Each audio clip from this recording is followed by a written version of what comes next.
The streets of Chicago had always been full of noise, sirens, laughter, broken glass, and music spilling from windows. But for Shauna Williams, it was the silence that scared her the most. At just 15, she had learned that silence always came before something terrible. Her father's heavy steps before a beating. The moment before her mother screamed. The pause before her nightmares began. But this silence, the one creeping into her room late at night, wasn't from her broken home. It came from something else. Something waiting in the dark. Something that whispered her name like it already belonged to her. Chapter 1. The Broken House. Shauna's world had been falling apart since her mother's death. Her father, once a gentle man, drowned his sorrow in alcohol and violence. Shauna would hide under her blanket, clutching her stuffed toy, praying the fights would end. School wasn't any better. Teachers looked at her with pity, classmates teased her for being the angry black girl, and social workers threatened to move her into foster care if her father didn't get it together. The only person who seemed to care was Malik, her childhood best friend. He lived across the street and often sneaked into her room to cheer her up. But Shauna was too lost in her own pain to believe things could get better. And then one night, she met it. Chapter 2. The First Encounter.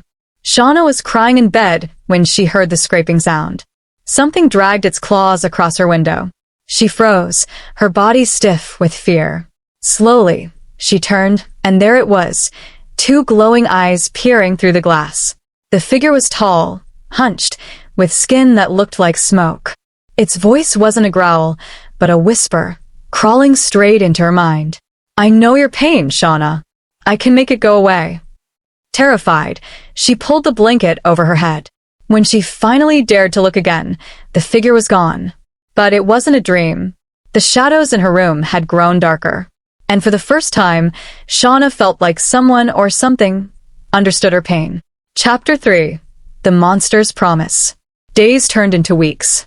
The monster returned every night, whispering to her. It told her things no one else knew. Her deepest fears, her buried anger, her desire to escape. It promised her strength. It promised her revenge. It promised her love, twisted and unconditional. One night, when her father hit her again, the monster's voice rang louder than his fist. "Say my name, Shauna. Let me in.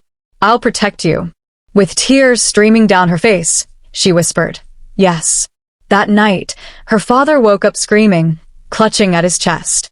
He swore something was crawling under his skin. By morning, he was found dead, his body twisted, his face frozen in terror.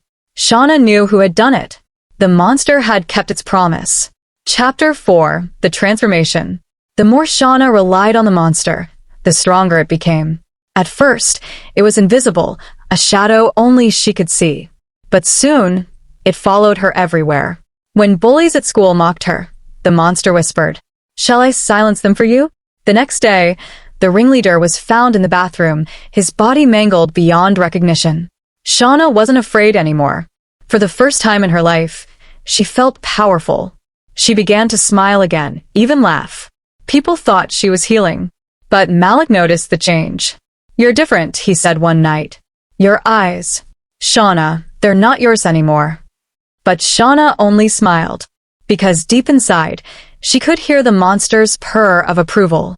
Chapter 5. The Truth Revealed. The monster finally showed her its true form.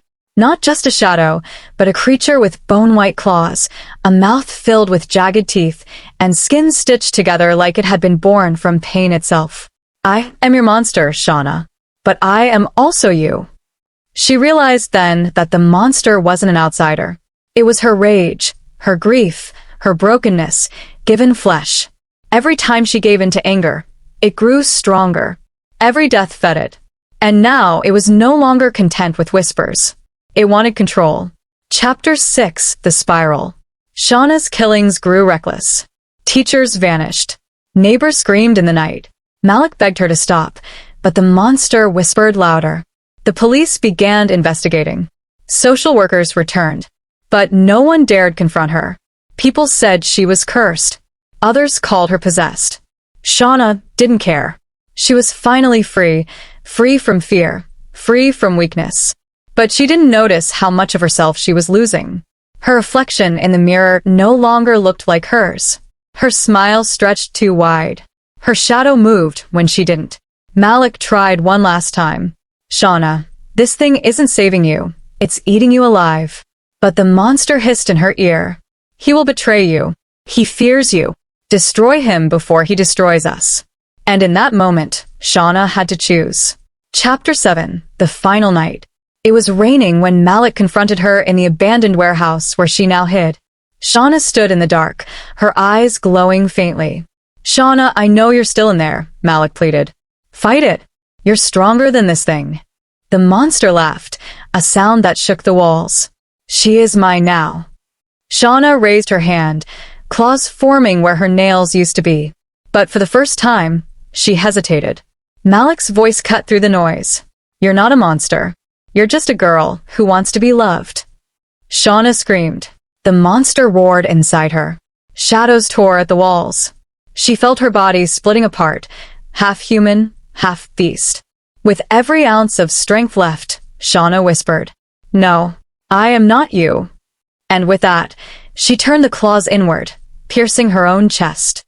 The monster shrieked, its form unraveling into smoke, vanishing into the night. Malik caught her as she fell. Shauna, stay with me. Please. But her last words were barely a whisper. At least now it's quiet. Epilogue. The city told stories about the black girl with the monster. Some said she was cursed, others said she was a killer. But Malik knew the truth.